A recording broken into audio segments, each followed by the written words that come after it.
Good morning students. अपने man and environment जो relationship है उसके बारे में बात कर रहे थे। उसमें हमने जो पहला जो भूमंडल है लिथोस्फीयर और एटमॉस्फेयर दोनों की अपने बात कर ली थी, कैसे कैसे मैन को प्रभावित कर रहा है, क्या क्या एक्टिविटी उसने की है जिसकी वजह से वो प्रभावित हुए हैं। ठीक है, नेक्स्ट अपने बात करते हैं जलमंडल की, हाइड्रोस्फीयर की। ठीक है, मानव क्रियाकलापों ने न केवल भूमि व वायु को बल्कि जल को भी काफ़ी हद तक प्रभावित किया है। ठीक है, उसने क्या है कि जो जलमंडल है उसको भी प्रदूषित किया है। ठीक है, जलमंडल के घटक कौन कौन से, जैसे मान लो कौन कौन से सोर्सेज जलमंडल में आते हैं आपके, नदी, तालाब, झरने, भूमिगत जल, सागरीय जल आदि सभी को प्रभावित किया है। नदियों और झीलों को किस प्रकार प्रभावित किया है? जनसंख्या में तीव्र वृद्धि और उद्योग धंधों के विकास के कारण मानव ने नदियों व झीलों के पानी में अनेक विषैले पदार्थ छोड़े हैं, जिनमें से कुछ निम्न प्रकार हैं। तो उसने क्या किया, जो विषैले पदार्थ हैं उनको नदियों और झीलों में छोड़ा है। तो फर्स्ट जो है औद्योगिक बहिस्त्राव, इंडस्ट्रियल इफ्लुएंस। ठीक है, इसमें क्या किया उसने, जो कोई भी इंडस्ट्री है अगर उससे कोई जो वेस्ट निकल रहा है उसको क्या उसने इस प्रकार से छोड़ा है कि वो नदी या कोई झील है जिसमें जाता रहे।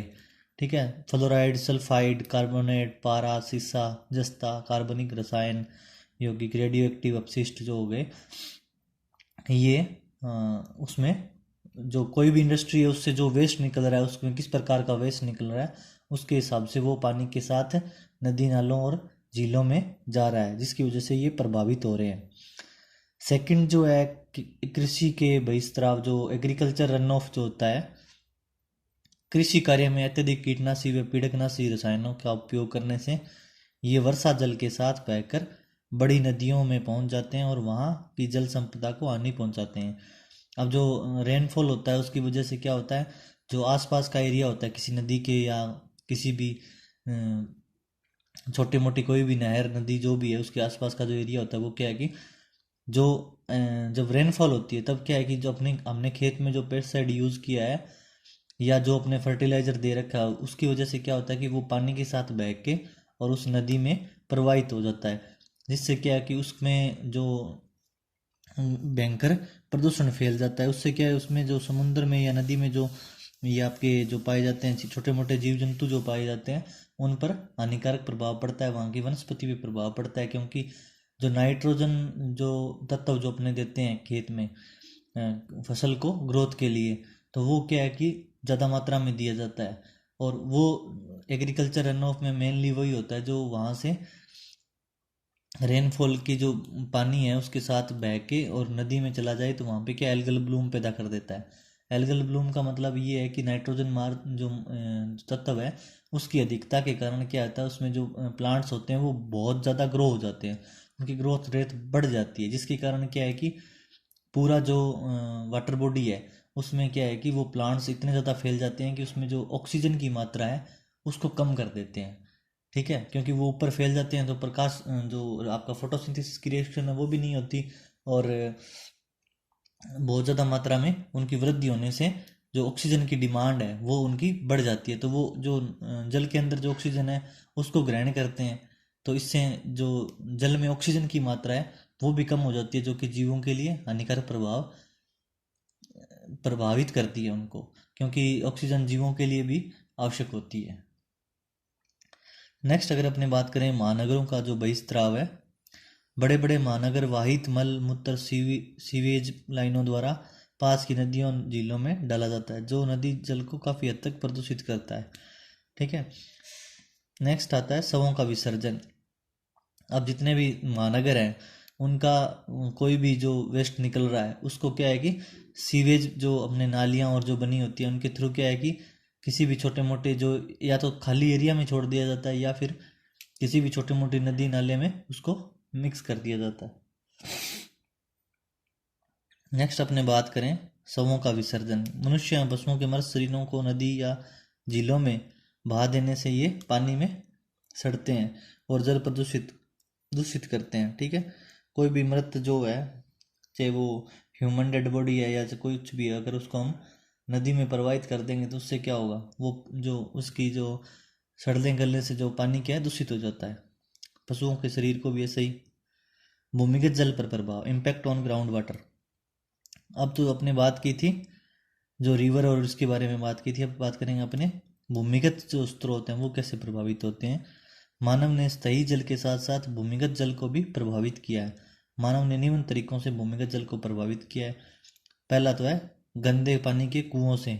ठीक है, अपने जो घरों में जो वेस्टेज जो पानी निकलता है उसको अपने क्या है नीचे जो कुआं खुदवा के और उसमें अपने पानी डालते हैं, तो उससे क्या होता है कि वो पानी धीरे धीरे धीरे धीरे नीचे भूमिगत जो जल है उसमें मिक्स होता है। तो वो जो अपने साबुन या डिटर्जेंट का जो भी पानी है वो क्या है कि नीचे जाके अपने जो भूमिगत जल है ग्राउंड वाटर उसको प्रभावित करता है। नेक्स्ट आता है कृषि में प्रयुक्त रासायनिक खाद्य तथा कीटनाशक दवाएं पानी में घुलकर निक्षालन यानी कि लीचिंग द्वारा भूमिगत जल में मिल जाती हैं। ठीक है, अब जो कृषि के अंदर जो अपने जो प्रेजेंट है ये चीज़ें, ये क्या रेनफॉल के थ्रू अपने अगर नीचे नीचे ज़मीन में लीचिंग के प्रोसेस के थ्रू ये नीचे जो ग्राउंड वाटर है उस तक पहुंच जाते हैं। तो ये क्या इस प्रकार से भूमिगत जल को प्रभावित करते हैं। नेक्स्ट अपने बात करें जो कच्चे सेप्टिक टैंक है। ठीक है, कच्चे सेप्टिक टैंक जो है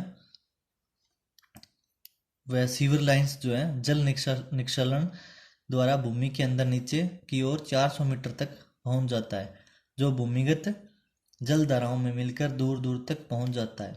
ठीक है, अब जो अपने जो भी सीवेज टैंक वगैरह बनाते हैं घर पे जो भी है ना, तो उसमें क्या है कि वो भी क्या है लीचिंग की प्रोसेस के थ्रू नीचे अपने ग्राउंड वाटर को प्रभावित करता है। हैदराबाद से 30 किलोमीटर दूर स्थित पाटन चेरू औद्योगिक क्षेत्र रासायनिक कारखानों के विषाक्त अपशिष्ट जल समीप के गांवों के 14 कुओं का जल प्रदूषित होकर हरा हो गया। अब जो कोई ये एग्जाम्पल दिया हैदराबाद का है, पाटन चेरू औद्योगिक क्षेत्र है, वहाँ इंडस्ट्रियल क्षेत्र है, तो उसका जो रासायनिक कारखाना है उसका जो अपशिष्ट है वो क्या है कि जो रिसाव करके या जैसे उन्होंने मान लो जमीन के अंदर छोड़ा था उसको, लेकिन वो क्या है कि धीरे धीरे लीचिंग की प्रोसेस के थ्रू जो आसपास के जो कुएं हैं गांव के मतलब 14 किलोमीटर के आसपास के, वो क्या है कि नीचे ग्राउंड वाटर में नीचे की मूवमेंट ज़्यादा होता है ग्राउंड वाटर का, तो वो क्या है कि उनको भी प्रभावित कर दिया, उसने दूषित कर दिया है। नेक्स्ट आता है महासागरीय जल पर प्रभाव, इफेक्ट ऑन सी वाटर। मानव ने महासागरों के जल को भी प्रभावित किए बिना नहीं छोड़ा है। नदियों का प्रदूषित जल महासागर में मिलकर उसके जल को भी प्रदूषित करता है। समुद्र में किए गए परमाणु विस्फोटक तथा तेल वाहक जहाजों के लीकेज या दुर्घटनाग्रस्त होने से भी महासागरों का पानी दूषित होता है। अब जब भी कोई क्रूड ऑयल मान लो अपने आयात कर रहे हैं, ठीक है, तो उस टाइम क्या होता है जो ये बड़े बड़े जहाज होते हैं कंटेनर्स जो होते हैं उसमें से क्या है कि कुछ ना कुछ लीकेज होता रहता है छोटा मोटा, या कोई जैसे मान लो जहाज आप की कोई दुर्घटना हो गई तो वो पानी पूरा क्या ऑयल उसमें स्प्रेड हो जाता है समुद्र के अंदर। ठीक है, तो वो जो ऑयल जब स्प्रेड होगा तो क्या होगा, पानी के ऊपर एक मिक्स तो होता नहीं है, पानी के ऊपर एक परत बना लेगा, तो उससे क्या है कि जो न तो लाइट पूरी तरह से जो जलीय जीवों पौधों को मिल पाएगी और न ही ऑक्सीजन की मात्रा पानी के अंदर जा पाएगी। तो इसकी वजह से क्या है कि उस पूरे एरिया में जीव जंतु जो होते हैं वो मर जाते हैं ये, और उनके मरने से क्या होता है पानी पूरा दूषित हो जाता है, वो पानी के अंदर ही मर गए तो वो पानी पूरा क्या है दूषित हो गया। और इसी प्रकार जैसे मान लो जो भी जहाज वगैरह अपने चलते हैं पानी के अंदर, उनके अंदर जो ग्रीस ऑयल जो भी है वो लीकेज होते रहते हैं, कहीं ना कुछ फॉल्ट होता रहता है, तो उसकी वजह से भी क्या प्रदूषण होता है। नेक्स्ट अगर अपने बात करें वनस्पति जगत पर प्रभाव। ठीक है, अब तीसरा जो पॉइंट अपना हाइड्रोस्फीयर था, उसके बाद वनस्पति जगत पे क्या प्रभाव पड़ा है, इफेक्ट ऑन प्लांट लाइफ। विश्व में औद्योगिकरण के लिए मानव ने अपने आसपास के वनस्पति व पेड़ पौधों को निर्मलता से सफाया किया, मतलब क्रूरता से उसकी सफाई कर दी। वनों के एक बड़े भूभाग को साफ कर उद्योग धंधों के लिए बनाई गई जगह मानव ने अपने विभिन्न क्रियाओं द्वारा कई प्रकार से पादप जाति को नुकसान पहुंचाया। इनमें से कुछ निम्न प्रकार है।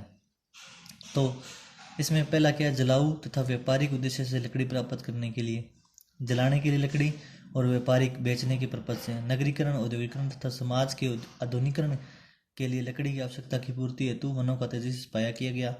भूमध्य रेखीय सदाबहार वनों का 20 मिलियन हेक्टेयर क्षेत्र प्रति वर्ष घट रहा है। भारत में 1894 की वन नीति और तथा 1952 की राष्ट्रीय वन नीति के लागू रहते 1970 से 1980 के मध्य लगभग 92 लाख हेक्टेयर वन क्षेत्र का विनाश हुआ है।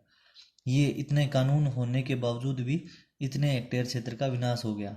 वनों को चारा सेकंड जो है अपना, वनों को चारागाह में बदलकर विश्व के कई क्षेत्रों को पशुओं के लिए चारागाह बनाने के लिए वनों रहित कर दिया गया, मतलब वनों की सफाई कर दी गई। तीसरा जो आता है अपना, कृषि भूमि में वृद्धि के लिए विकासशील देशों में कृषि क्षेत्र को बढ़ाने के लिए वनों का सफाया किया गया।